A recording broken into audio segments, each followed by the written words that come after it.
Today, I will show you how I'm rebuilding the onboarding in my community, and specifically with the Hero's Journey framework. Whether you're building a new community or you're trying to revive a old one, this framework will make sure that you create an experience that the members in your community will want to come back over and over. So I'm Luke. I've been on Skool for much more than a year at this point.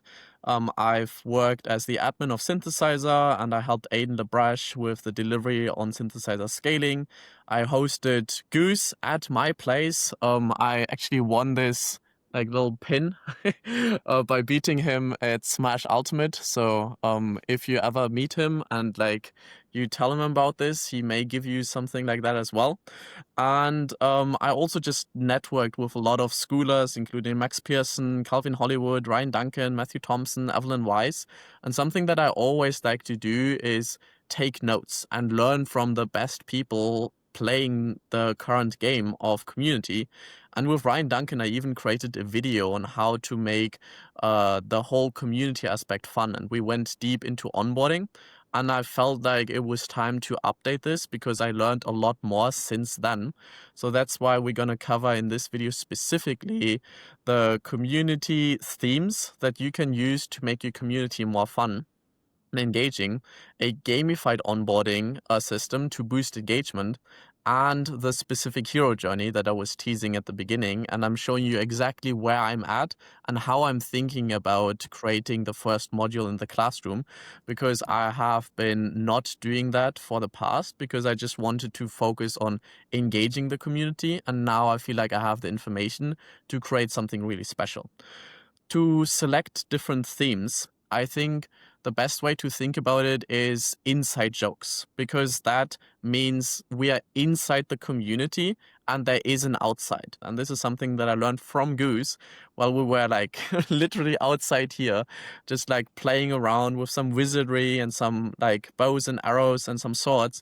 And we were really talking about how to make a community feel different. And it really doesn't matter what kind of different is. We did agree that there should be some form of storyline. There are three big stories that almost everyone is thinking of.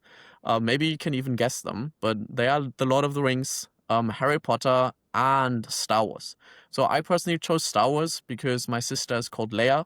And I keep making this joke that my parents are huge Star Wars fans, and I'm a big fan of The Grey Jedi.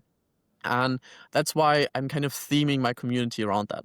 But no one needs to understand or have seen Star Wars to still be part of a community. These are just things that we can include in the day-to-day of going through the community, and it builds a stronger connection between the members. And I also came up with a few other theme ideas. Pokemon is one. This is something that both Goose and even Sam Owens are using. There are quite a few communities that use some form of anime theme. And I'm even thinking about connecting it to the Cosmere RPG. So this is a game that we may start playing in the future to really create even stronger connections among the members. And at the end, it doesn't really matter what kind of theme, but there should be some form of theme so we can have these inside jokes. That transitions actually directly into the gamified onboarding system, because the leaderboard is the first way we can show what kind of theme we are using. So for example, I'm using the theme of Star Wars. That's why I have Padawans and Knights and Grandmasters and Council members in the leaderboard. And it's really easy to just nudge people in these kind of directions of the levels and help people visualize where they currently are on their journey.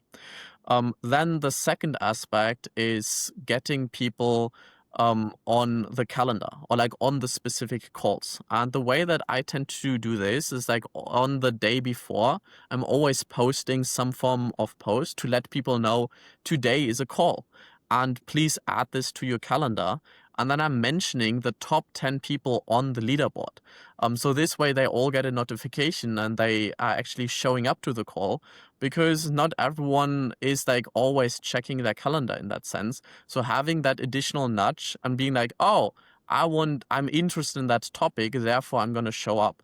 So doing something like that will just increase the amount of people that show up to the calls. And then something that I'm also doing, since I'm recording this and uploading it to YouTube, the day after, I'm commenting on the same thing.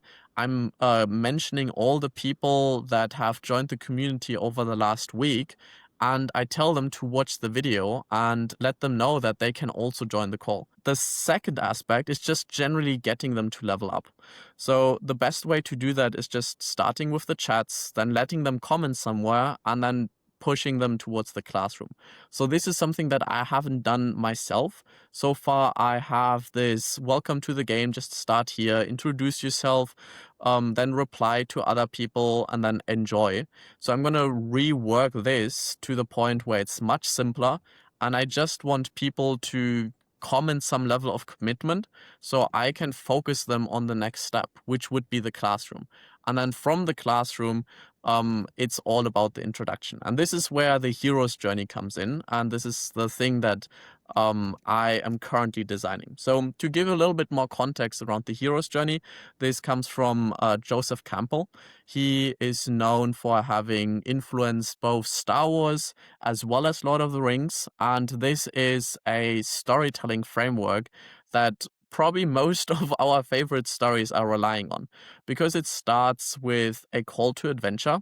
So a hero lives an ordinary life, is in the known phase, um, meets some kind of mentor, and starts a journey where he faces, or they face, challenges and temptations, and ultimately have some form of like abyss. This could be like a dark cave, or like a monster that they're facing. It's some form of like death and rebirth and a revelation, and out of that they transform, and they learn specific lessons which they can atone, and then they return, usually being a changed, transformed person. And that is why the hero's journey is always touching these things. That's why the big three stories have always like the mentor that shows up. They always have these like big challenges that are happening because we need the stakes. And then we always return back to the normal world, where they can enjoy the spoils of the journey. So the way that I am currently thinking about it is having a 7-day challenge, specifically connected to Star Wars. And that's why the theme is so important. So I'm thinking on guiding people through these aspects, on like their origin story, what the world needs, the guides that they have connected to, some fears and traumas, what they're good at, what their values are that they're not willing to compromise, and what they ultimately enjoy. And each of these things is connected to different scenes in Star Wars. And the reason why I'm doing this is it helps me tell this story and allows the viewers to stay connected and pay attention, because it's something that they're already familiar with. And through that, we can guide them through the things, through the actions we want them to take anyways. And the actions can be whatever you want. So it's really based on your community. We are all about networking. So I wanted people to really introduce themselves at like as much depth as possible, because this allows other people to connect with them. And that's why I'm starting this challenge and walking through these different steps. So how does this look in the implementation? The way that I'm thinking about it, and I've taken some inspiration from Matthew Thompson, who has done a screen time challenge. So I'm thinking about having like day one call for help. Put a video in here. I let people know to watch the video and then take the actions below. Quick summary of that video, the actions that people need to take. And I think when we are onboarding people to Skool, then we also just explain how Skool works a little bit. And ideally we connect the engagement in the community to something that they're already doing.